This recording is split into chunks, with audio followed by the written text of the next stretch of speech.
ভারতে মহাত্মা গান্ধী সবচেয়ে ভালো পরিচিত হচ্ছে একজন সাত্বিক ব্রাহ্মণ। একটা মানুষ আপাতমস্তক ধর্ম পালন করে, উনি সেকুলার। আর একটা মানুষ যিনি ধর্ম পালন করেন না, হিন্দু মুসলিম মিলে একটা রাষ্ট্র করতে চেয়েছেন, উনি মুসলিম লীগের প্রেসিডেন্ট। আমরা যারা এই বড় বড় নেতাদের চিনি, জানি, যাদের উপর কথা বলি, বক্তৃতা করি, আমরা সবাই আসলে ভেতরের সত্যটা বুঝতে চাই না। রাজনীতি অনেক সময় আপনাকে ভেতরের সত্য বলতে দেয় না। মাসের কত বড় নেতা ছিলেন, এত বড় দেশটি, সেখানে বিপ্লব সাধন করেছেন, অথচ ক্ষমতায় থাকবার পরে শেষের দিকে দেখা গেল উনি ব্যাপক জনগণের চাইতে পার্টির মধ্যে তার স্ত্রীর প্রতি বেশি দুর্বলতা দেখাচ্ছেন। সাংস্কৃতিক বিপ্লবের নামে চীনে যে অঘটনটা ঘটল, শেষ পর্যন্ত তার স্ত্রী জিয়াং কিং সহ চার মুচাকুনি বলে পরিচিত হলেন, ক্ষমতা থেকে পরিচিত হলেন, পুরা চীনের খোল নমচে বলতে গেল। আপনারা জানেন, যেই সমাজতান্ত্রিক চীন আমরা জানতাম, এখন সেই সমাজতান্ত্রিক চীন নেই। এটা একটা আপডেটেড মডার্ন চীন, এবং এই জন্য সারা বিশ্বের দিকে দাঁড়িয়েছে। চীনের পার্টি একটা একক দৃষ্টান্ত স্থাপন করেছে। তারা ক্ষমতায় আসবার পরে মাও সেতুর মূল্যায়ন করেছে। সেই মূল্যায়নে বলেছে মাও সেতু আপাতবাস্তব বিপ্লবী ছিলেন, সারা জীবন বিপ্লবী ছিলেন, কিন্তু তাকে 70% বিপ্লবী বলা যাবে, বাকি 30% হয় অবিপ্লবী, নইলে বিপ্লব বিরোধী কাজ করেছে। এই কথা আমাদের দেশে বলতে পারবেন? আমরা আমাদের দেশের নেতাদের এরকম করে মূল্যায়ন করতে পারবো? আমাদের সবারই তো সেন্টিমেন্ট তো হয়, কারো সেন্টিমেন্টকে আঘাত দিয়ে কথা বলা যায় না। সেটা ধর্মীয় হোক, পারিবারিক হোক, ব্যক্তিক হোক, সেন্টিমেন্টের মধ্যে লাগলেই তারা সবাই কেটে যাবে। নূর বক্তৃতা করলেন, আমি শুনলাম, খুবই সুন্দর বক্তৃতা তিনি সবসময় করেন। আজকেও যেটা বললেন তার মধ্যে 7ই মার্চের কথা বললেন। 7ই মার্চ আমাদের স্বাধীনতার ঘোষণা হয়েছিল, উনি মনে করেন হয়েছে, কারণ বঙ্গবন্ধু তো বললেন আমাদের সংগ্রাম এবারে সংগ্রাম স্বাধীনতার সংগ্রাম। তো ঘোষণা কি হলো না? যদি হয় তাহলে 15ই মার্চ থেকে 23 মার্চ পর্যন্ত ইয়াহিয়া খানের সাথে কি বৈঠক? আমাদের সমস্ত ইতিহাস ঘেটে থাকে। ইয়াহিয়া এবং ভুট্টোর সঙ্গে আমাদের দেশের নেতাদের, শেখ মুজিবের এবং পরবর্তীকালে যে 3 থেকে 5 জনকে দায়িত্ব দেওয়া হয়েছিল, তারা যে কথা বলেছেন তার কোন ইতিহাস আমরা কেউ জানি? আপনারা জানেন? জানেন না। আমি জানি না। মঞ্চে যারা বসে আছেন কেউ জানেন? কোন জায়গায় লেখা হয়? আমি এটিএন নিউজে একটা অনুষ্ঠান করতাম, তখন টক শো, সেইখানে ডক্টর কামাল এসেছিল, আমি দেখেছিলাম। আমি তাকে জিজ্ঞেস করলাম, আপনারা হয়তো জানেন, শেষের দিকে শেখ মুজিব, ডক্টর কামাল, তাজউদ্দিন আহমদ, নজরুল ইসলাম তাদেরকে একটা দায়িত্ব দিয়েছিলেন আলোচনাটা চালিয়ে দিতে। আমি বললাম ডক্টর কামালকে, আপনারা কি বিষয়ে আলোচনা করেছেন? ডক্টর কামাল আমার কথার জবাব দিলেন না। ওটা সমালোচনা করবার জন্য বলছি না, ইতিহাস গঠনের জন্য বলছি। ডক্টর কামাল এখনো জীবিত আছেন। ওই সময় ইয়াহিয়া খানের সঙ্গে কি নিয়ে কথা হয়েছিল আমরা জানি না, কিন্তু 23 তারিখ সকালবেলা যখন বঙ্গবন্ধুকে সাংবাদিকরা জিজ্ঞেস করলো, আপনি যে আলোচনা করছেনই, আলোচনায় কি অগ্রগতি হচ্ছে কিছু? বঙ্গবন্ধু জবাব দিয়েছিলেন, অগ্রগতি যদি না হয় তাহলে আমি কথা বলছি কেন? অগ্রগতি যদি হয়, 23 তারিখের এই কথা বঙ্গবন্ধু বলবার পরে 25 মার্চের রাত্রে এই রকম নৃশংস ভাবে বাঙালি জাতির উপরে আঘাত করা হয়। আমরা ইতিহাস নিয়ে যারা চর্চা করি, আমরা যারা মূল্যায়ন করতে চাই, আমরা যারা আমাদের জাতীয় বীরদের তাদের মর্যাদার জায়গায় প্রতিষ্ঠা করতে চাই, সেই মর্যাদা কেবল একটা অলঙ্কার দিয়ে সাজিয়ে একটা পুতুলের মতো, সেটা তো নয়। আমি তার আগা পাশ করা বুঝবো, দেখবো, শিখবো, আমার জন্য তিনি কি অবদান রাখেন, ভবিষ্যতের জন্য কি শিক্ষা দিয়েছেন, সেটা তো আমাকে জানতে হবে। আমি জানি আওয়ামী লীগের অনেক নেতা বক্তৃতা করেছে, আমিও তো প্রায় 26 বছর আওয়ামী লীগ করেছি, আওয়ামী লীগের দায়িত্ব ছিলাম, আমিও বক্তৃতা করেছি। যিনি বললেন আমি যদি হুকুম দেবার নাও পারি, তোমাদের যা কিছু আছে তাই নিয়ে শত্রু মোকাবেলা করবে। কোন নেতাকে আমি বক্তৃতা করতে শুনেছি সরাসরি গেরিলা যুদ্ধের নির্দেশ দিয়েছেন তিনি, আর বাকি কি? হ্যাঁ, এটাও তো ঠিক। যখন বলেন তোমাদের যা কিছু আছে তাই নিয়ে শত্রুর মোকাবেলা করতে হবে, সেটা তো যুদ্ধ করবারই আহ্বান হওয়ার কথা।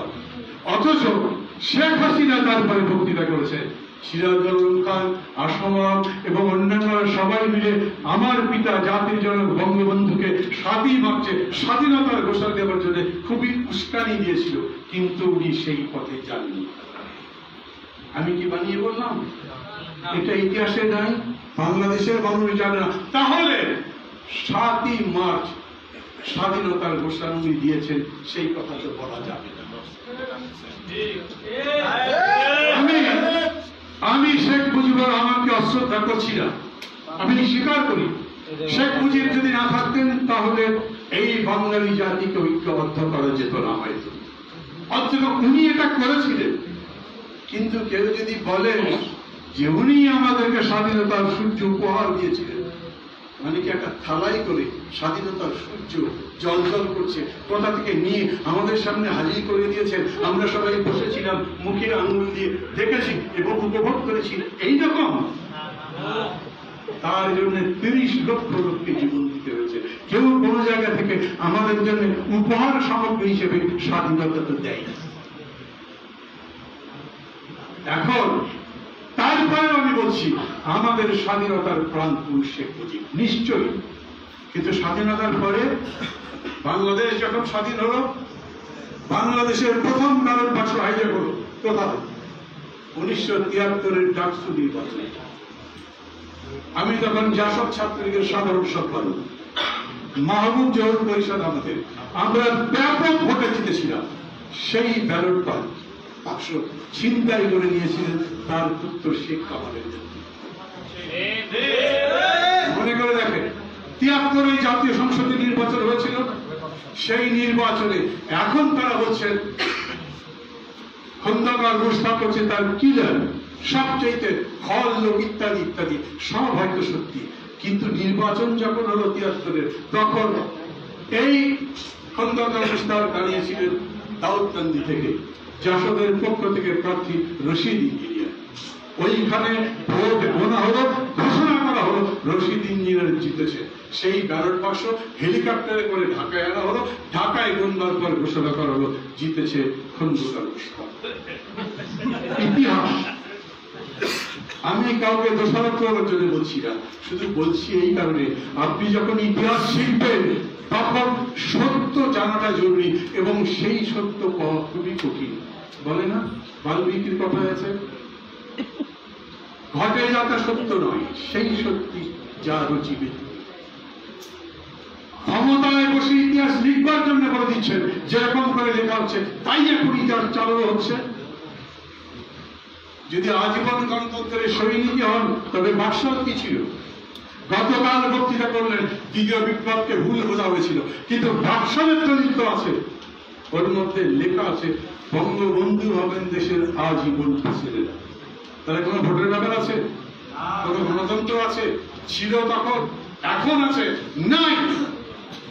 এটাই হচ্ছে এই সত্যকে উপলব্ধি করবার ক্ষেত্রে আমি মনে করি যদি এইরকম কোন অনুষ্ঠান হয় যেখানে আমরা কোন ব্যক্তির চরিত্র, তার ইতিহাস, তার জীবনী আলোচনা করতে চাই, প্রথম চেষ্টা করবো সেই মানুষ ব্যক্তিগতভাবে যাবে, তারপরেই বুঝতে চাইব সেই মানুষ আমার বর্তমান সময়ের জন্য কতখানি প্রায়োগিক, তার থেকে শিক্ষা নিয়ে আমি কতখানি সামনের দিকে যেতে পারি। আমি কথা লম্বা করবো না, এক কথায় বলতে পারি আপনাদের কারো 10টা বই পড়তে হবে না। মৌলানা ভাসানী ক্ষমতার লোভী ছিলেন, শুনলেন তো? উনি যে যুক্তফ্রন্ট করেছিলেন হক ভাসানী সোহরাওয়ার্দী, উনি কিছু হননি। যুক্তফ্রন্ট জিতেছে, একটু আগে জোনায়েদ সাকি বললেন উনি কোন মন্ত্রী হননি। কোন সময় ক্ষমতার জন্য লোভ করেছে এইরকম ইতিহাস নাই। অথচ এখন আমরা মনে করি জীবনের সাফল্যই হচ্ছে, অন্তত পলিটিক্স যারা করে তারা মনে করে জীবনের সাফল্যই হচ্ছে এমপি মন্ত্রী কিছু হওয়া। আমাকে যে কত লোক বলে ভাই সারা জীবন ধরে রাজনীতি করলেন, আমার বয়স তো একদম কম না, 70 ছুঁয়েছি, এতগুলো বছর রাজনীতি করে কিছু তো হতে পারলেন না। আমি বলি ভাই কি হবো, আমি কি আশা করি? আমি তো হয়েছি, আমি মাহমুদুর রহমান মাথা, লোকে আমাকে নামে চেনে। আপনাকে চেনেন? আপনি কি হয়েছে? ওরা মনে করে, সাধারণ মানুষ মনে করে আমাদের দেশের শিক্ষাটাই এরকম, যেন কিছু একটা হওয়া মানে একটা পজিশন পাওয়া এবং কিছু পয়সা করতে হবে। আর এখন যারা ক্ষমতায় আছে তারা তো আজান দিয়ে খালি মাল বানানোর কাছে করছে, এবং এটাই যেন মুখ্য, ক্ষমতায় থাকতে হবে। এই জন্য প্রথমবার ছল চাকরি করলেন, বিরোধী দলকে আসতেই দিলেন না 2014-তে, আর তার পরের বার যখন বিরোধী দল ক্ষমতায় রাজনীতি করবে তখন আগের দলকে সব কেটে নিয়ে চলে গেলেন। এই হচ্ছে অবস্থা। তখন সমগ্র জনগোষ্ঠীর সামনে আমার দরকার যারা ওই যে বলে না স্বজন হারানো শ্মশানে তাদের চিতা আমি তুলবই, আমার ভোট যারা কেড়ে নিয়ে গেছে তোদের সব কেড়ে নেব, শুধু সময়ের জন্য অপেক্ষা। আর সেটা করবার জন্য আমাকে কি করতে হবে? আমি আবারও মাওলানা ভাসানীর কাছে যেতে চাই। মাওলানা ভাসানী ভুকা মিছিল কি কি করেছে সব ইতিহাস শুনলেন না লম্বা? আরে মাওলানা হাতে তার কি দোষ? মিছিল চলছে, পুলিশ বাধা দিচ্ছে, উনি পুলিশের সামনে গিয়ে একটা আজান দিয়ে দিলেন। এই বছর কি জানি নামাজের আবার অনেক রকম বের আছে, আমি সব জানি না কোন সময় কোন নামাজ আদায় করা যায়। উনি একটা মাইকে বলে দিলেন আমরা এখন এই আজান ধরবো অথবা মোনাজাত ধরবো। এই মোনাজাতের মধ্যে উনি যে কথা বলতেন সেটা একটা বক্তৃতার চাইতে বেশি। আমাদের দুর্ভাগ্য কি জানেন? আমাদের কাছে এখন মাওলানা ভাসানীর মতো মানুষ নাই। নূরের নেতৃত্বে আপনারা মিছিল করবেন, নূরকেই করে পিছিয়ে শুয়ে ফেলবেন, আপনারা কি করবেন? আমরা প্রতিবাদ করব, আমরা নিজের রক্ত দিয়ে তাকে বাঁচাবো ইনশাআল্লাহ। তা তো করছেন আমি দেখছি। আচ্ছা, কিন্তু ধরেন এইরকম একটা মিছিলের সামনে যদি বেগম জিয়া থাকেন, পুলিশ মারবে? পুলিশ মারবে তাকে? ওই মিছিলের সামনে মারবে? বেগম জিয়া তো নাই। বেগম জিয়ার বদলে মাওলানা ভাসানী তো আগেই মারা গেছে। কিন্তু আমি বলতে চাই আপনাদের সবাইকে মাওলানা ভাসানী হতে হবে বা বেগম জিয়া হতে হবে বা সেই রকম মানুষ হতে হবে যারা সমস্ত বাধা তুচ্ছ করে সামনের দিকে যাওয়ার সাহস রাখে। আমি আমার কথা শেষ করে দেব, কারণ মাওলানা ভাসানীর ব্যাপারে তারা বিস্তারিত বলেছে। আমি শুধু বলি আপনাদের, আমি আর একটা ধন্যবাদ দিই। এই যে 12 বছরের শাসনে এই দেশে ভয়ের চাষ করা হয়েছে, কেউ সহজে কথা বলতে চায় না। আমাদের বুদ্ধিজীবীদের বুদ্ধি এতই বেশি, ওরা জান বাঁচানোটা সবার আগে ফরজ মনে করে, ওরা সম্মান বাঁচানো সবার আগে উচিত মনে করে, এবং টেলিভিশনে একটা চামচাতে ওদের চেহারা দেখলে পর্যন্ত সব বড় বড় পরিচয়ের মানুষ, বিরাট বিরাট ইন্টেলেকচুয়াল। যে কোন একটা নাটক দেখেছিলাম, বা ইন্টেলেকচুয়াল আবার কি বলে, যাদের ইন্টেলেকচুয়াল এগিয়ে ঠেকেছে ওরা চাপাবাজ, টেলিভিশনে গিয়ে চাপা পিটাতে পারে, মিথ্যা কথা বলতে পারে, অবলীলায় দালালি করতে পারে, এই ছাড়া ওদের কোনো অবদান নেই। ইন্টেলেকচুয়াল আপনারা যারা রাজপথে লড়াই করেন, আপনাদের বিবেক কথা বলে, আপনাদের জ্ঞান কথা বলে, এই রাজপথেই অতীতে সমস্যা হয়েছে। ওই টেলিভিশনে টক শো করে সলিউশন হয়, এই কেবল মধ্যে ঘরের মধ্যে সেমিনার করে সলিউশন হয়। কিন্তু ঘরের মধ্যে সেমিনারটা দরকার আপনার এই কারণে যে ঘরের মধ্যে কথা বলে নিজেদের মধ্যে ঐক্য, নিজেদের চেতনাকে শানিত করা এবং তারপরে সামনে এগিয়ে যাওয়া। আপনাদের আমি ধন্যবাদ দিচ্ছি, কেন জানেন? কবে থেকে শুরু করেছেন এক্স্যাক্টলি সেটা তো আপনারা জানেন, কিন্তু আমি যদি ধরি যে কোটার আন্দোলন থেকে শুরু করেছেন, 400 নির্বাচন পর্যন্ত পার হলেন, 12 বছর ধরে যে ভয়ের চাষ করা হয়েছে, যে ভয়ের বরফের চান পুরা দেশে জমাট বাঁধা শুরু করেছে, আপনারা সেটা আস্তে আস্তে ভাঙতে শুরু করেছেন। আমি তো বলি নূর যদি কয়েকবার 10 বার মার খেয়ে থাকে 10 বার তার নাম ফুটেছে, মানুষ মনে করেছে মার খায় যাই হয়। ওই হিন্দি ছবি দেখেছেন, ছবিটার নাম তো ভুলে গেছি, শাহরুখ খান নায়ক ছিল, ওকে তারা খালি পিটায়, শেষ পর্যন্ত ওকে যতই পিটে দাঁড়িয়ে হাসি। তো ম্যাডাম হাসিস কেন? আমি দেখছি এই ছাত্ররাই পারে, যতই পিটাক ওরা বলবে লাগে না। আমি আপনাদের মধ্যে ওটাই দেখতে চাই। আমি জানি 69-এ যেরকম করে ছাত্ররা দাঁড়িয়েছিল, আগামীতে আবারও এই ছাত্ররা দাঁড়াবে। কিন্তু খেয়াল করবে, এই সরকার আইয়ুব খানের সরকার না, এটা ইয়াহিয়া খানের সরকার না। আমরা ইয়াহিয়া খানকে জল্লাদ বলি ইত্যাদি যাই বলি না কেন, ওর চাইতে কঠিন সরকার এখন ক্ষমতায় আছে। কিভাবে? ইয়াহিয়া খান বুঝতো না, উনি আমাদের এখানে 1 ম্যান 1 ভোট দিয়েছিলেন। আগে তো ছিল না, প্যারিটি ছিল, 50-50 ভোট হলে আপনি স্বাধীনতার পক্ষে যুক্তি দিতে পারতেন না। কিন্তু প্যারিটি যখন হলো তখন আমার কাছে মেজরিটি, উনি বোঝেননি। কিন্তু এখন যিনি ক্ষমতায় আছেন উনি বোঝেন। করোনা ভয়ঙ্কর জিনিস, করোনা তো একেবারে পুরো দেশের অর্থনীতি ধ্বংস করে দিচ্ছে, মানুষ মারা যেতে পারে, কিন্তু তারপরেও জীবন আর জীবিকার সংগ্রামে জীবিকার সংগ্রাম অব্যাহত রাখতে হবে। অতএব গার্মেন্টস করো, কারখানা করো, ওষুধের দোকান করো, সব করো, কিন্তু শিক্ষা প্রতিষ্ঠান করো। বোঝেন, যাতে মাতাল তালে ঠিক। আরে এই বছর ডাক্তাররা বলছে পরীক্ষা ছাড়া পাস করবে। আমি যারা পড়ে, ডাক্তার যদি পরীক্ষা ছাড়া পাস করে, এমনিতেই ডাক্তারদের যে অবস্থা, আমাদের চিকিৎসা ব্যবস্থার যে অবস্থা, কোন রকম পরীক্ষা ছাড়া যে সার্টিফিকেট বিক্রি করা, কি কি হয়েছে সব জানেন।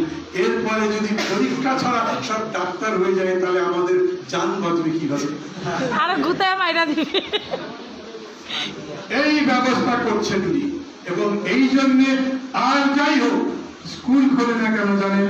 স্কুল খুলতে পারত, কিন্তু স্কুল খুললে কলেজ খুলতে হবে, কলেজ খুললে বিশ্ববিদ্যালয় খুলতে হবে, আর বিশ্ববিদ্যালয় মানে প্রাইভেট বিশ্ববিদ্যালয় সহ এখন কতগুলো, 120-এর মতো।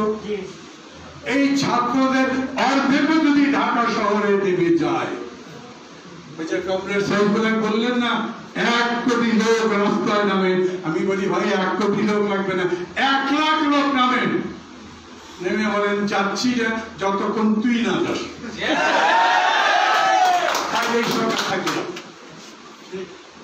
এই কাজ আমরা করতে যাতে না পারি, এই জন্য সরকার বিশ্ববিদ্যালয় করে না, শিক্ষা প্রতিষ্ঠান। আমি বলি বারে বারে ঘুঘু তুমি খেয়ে যাও ধান, এইবার ঘুঘু তোমার বধিত করা, দেখি কতদিন বন্ধ রাখতে পারো। আমি আপনাদের সবার কাছে বলি, সবাই মনে করে মাওলানা ভাসানী শিক্ষক, সমগ্র ইতিহাস বিশ্বব্যাপী যে আন্দোলনের শিক্ষক, সেখান থেকে শিক্ষা নিয়ে নিজে বলিয়ান হন। আপনি থাকবেন, আপনার যত বন্ধু বান্ধব যতজনকে পারেন বিশ্ববিদ্যালয় খুলবার পরে এই সরকারকে একটা রেড কার্ড দেখাবার জন্য রেডি হতে হবে। আমি বিশ্বাস করি আপনারা পারবেন, কারণ এই দেশ ছাত্র আন্দোলনের দেশ। সেটা ভাষার জন্য বলেন, শিক্ষার জন্য বলেন, 6 দফার জন্য বলেন, স্বাধীনতার জন্য বলেন। আমাদের দেশের স্বাধীনতার পতাকা শেখ মুজিব দেখা, আমাদের দেশের স্বাধীনতার ইশতেহার আওয়ামী লীগ পড়ে নাই, আমাদের দেশে সেক্টর কমান্ডাররা আওয়ামী লীগের লোক না। এখন মুক্তিযুদ্ধের চেতনার কথা বলি, 420 কাকে বলে? সবাই চেতনা বোঝে, বোঝে বলে কি করেছেন? মুক্তিযুদ্ধের সেক্টর কমান্ডার মেজর জলি স্বীকারই করে দিয়েছে উনি সেক্টর কমান্ডার। একজন সেক্টর কমান্ডার মেজর জলি দেশের বাইরে মৃত্যুবরণ করেছেন, আর একজন সেক্টর কমান্ডার জেলের মধ্যে মৃত্যুবরণ করেছেন, নামও বলে। এদের কাছে কোনো সুবিচার পাবেন না, এদের কাছে কোনো সুনীতি পাবেন না, এদের কাছে কথাবার্তা বলে গণতন্ত্র বাড়বে। অর্থাৎ তাকে যেতে হবে। যাওয়ার পরে কি কোন অন্তর্বর্তী ব্যবস্থা রাখেনি যারা, আমরা অন্তর্বর্তী ব্যবস্থা দেব, কারণ এই সরকারের অধীনে আর এই নির্বাচন কমিশনের অধীনে। নির্বাচন কমিশন তো একটা জাদুঘর রাখার জিনিস, আর প্রধান নির্বাচন কমিশন মানি বানিয়ে রেখে দেন যুগে যুগে যাতে লোকে দেখে। এই সব কিছু মিলে এই বিরুদ্ধে আন্দোলন করবার জন্য আমাকে আজ কালকে রাতে বোধহয় ফোন করলো, আমি তখনই সিদ্ধান্ত নিলাম যাবো, কারণ আমার কিছু কথা বলার আছে আপনাদের কাছে। কারণ আমি মনে করি আপনারাই পারবেন, ছাত্ররাই পারবেন এই স্বৈরাচারকে হটিয়ে সেইখানে সত্যি সত্যি একটা গণতান্ত্রিক ব্যবস্থা প্রতিষ্ঠা করা। দয়া করবেন আমাদেরকে। অবশ্য বলল যে মান্না ভাই, সাইফুল ভাই মিছিল করতে পারবে না, আমি 10 তারিখে কিন্তু মিছিল করেছি, তারাও করেছেন। হ্যাঁ, এটা যদি বলেন যে ভাই আপনি কি আপনার প্রেস ক্লাব থেকে বেরে পুরা মতিঝিল হয়ে ঘুরে আবার এই পর্যন্ত আসতে পারবেন প্রেস ক্লাব বলতো, তার নাও পারতে পারি, অত কি দাম আছে, কিন্তু মিছিল করতে পারবো। মিছিল আছি আমরা, কিন্তু পুরো মিছিল নেতৃত্ব দেওয়া, সেই মিছিল দিয়ে সরকারকে, ফ্যাসিবাদকে প্রস্তুত করে দেওয়া, সেটা আপনার পাবে। দোয়া করবেন সবাই, আমরা সবাই আপনাদের জন্য দোয়া করি। আগামী দিন রাজপথে যাতে আবার আমাদের দেখা হয়, এই প্রত্যাশায় আমি আমার কথা বলে শেষ করছি। ধন্যবাদ আমাদেরকে সহ এতক্ষণ আমাদের যে সমস্ত অতিথিরা আমাদেরকে নির্দেশনামূলক কথাবার্তা বলেছেন। আমরা খুব দ্রুত শেষ করবো। বন্ধুগণ, আরেকটা সময় অপেক্ষা করার জন্য কিছু বলছি, আমরা খুব দ্রুত শেষ করবো। আমরা বুঝতে পারছি যে অনেক সময় আসলে আমরা কথা শুনছি, এত সময় কথা শোনা ধৈর্য আসলে কাজে থাকে না। আমাদের সম্মানিত অতিথিরা এখনো মঞ্চে আছেন, আমরা খুব দ্রুত শেষ করবো। আমাদের সহযোদ্ধাদেরকে বলছি আপনারা একটু ধৈর্য ধরে বসেন, খুব দ্রুতই আমরা শেষ করবো। এই পর্যায়ে আমরা একদম শেষের দিকে চলে এসেছি, আমরা আর খুব বেশি বাড়াবো না। আপনারা যারা এখানে এসেছেন সবাইকে আমরা যুব অধিকার পরিষদের পক্ষ থেকে কৃতজ্ঞতা জানাচ্ছি। অতিথিরা যারা এসেছেন তাদেরকে কৃতজ্ঞতা জানাচ্ছি, এবং আমাদের সহযোদ্ধাদেরকে আমরা বলতে চাই আমাদের জাতীয় নেতৃবৃন্দ, সিনিয়র নেতৃবৃন্দ, ওনারা আমাদের অভিজ্ঞতা দিয়ে, জ্ঞান দিয়ে যেই পাথেও আমাদের সামনে দিয়েছে, সেই অনুশীলন আমরা আগামী দিনের লড়াই সংগ্রামে করব, সেই আশাবাদ আমরা ব্যক্ত করছি, সেই প্রত্যয় আমরা ব্যক্ত করছি। এ পর্যায়ে আমি আহ্বান জানাবো বাংলাদেশ যুব অধিকার পরিষদের কেন্দ্রীয় নির্বাহী সংসদের আহ্বায়ককে, উনি ওনার সভাপতির বক্তব্যের মাধ্যমে আজকের এই আলোচনা সভাকে সমাপ্ত ঘোষণা করবেন। আহ্বায়ক মোহাম্মদ আফরুদ্দিন। আসসালামু আলাইকুম ওয়া রাহমাতুল্লাহ। শ্রদ্ধা ভরে স্মরণ করছি স্বাধীন বাংলাদেশের সর্বপ্রথম স্বপ্নদ্রষ্টা, বাংলাদেশ আওয়ামী মুসলিম লীগের প্রথম প্রতিষ্ঠাতা সভাপতি, ন্যাপের প্রতিষ্ঠাতা, যিনি ওনার 60 বছর আন্দোলন সংগ্রামে মুসলিমদের পক্ষে ছিলেন। ওনার জীবনে কখনো শাসক গোষ্ঠীর সাথে মাথা নত করেনি, কখনো আপোষ করেনি। সেই মহান নেতা, মুসলিম জননেতা মাওলানা আব্দুল হামিদ খান ভাসানীকে মঞ্চে উপস্থিত জাতীয় নেতৃবৃন্দ, সম্মানিত আলোচকবৃন্দ এবং সংগ্রামী উপস্থিতি, আমাদের জাতীয় নেতৃবৃন্দ ওনাদের বক্তব্যের মাধ্যমে আমাদের যে নির্দেশনা দিয়েছেন, আমরা তা থেকে অনুপ্রেরণা পেয়েছি। আমরা তরুণ প্রজন্ম চাই জাতীয় নেতৃবৃন্দ আমাদের এরকম অভিজ্ঞতা সেমিনারে যেরকম পাশাপাশি বসে আমাদেরকে নেতৃত্ব দিয়েছেন, আমরা চাই আমাদের যুব অধিকার পরিষদ, ছাত্র অধিকার পরিষদ তথা তারুণ্যের যে মিছিল আমরা রাজপথে করি, সে তারুণ্যের মিছিলে আমাদের জাতীয় নেতৃবৃন্দ হাতে হাত রেখে তাদের কাজ মিলিয়ে আমাদের মিছিলের নেতৃত্ব দেবেন। জাতীয় নেতৃবৃন্দকে অনুরোধ করছে বাংলাদেশ যুব অধিকার পরিষদের পক্ষ থেকে আগামী দিনে যে মুক্তিকামী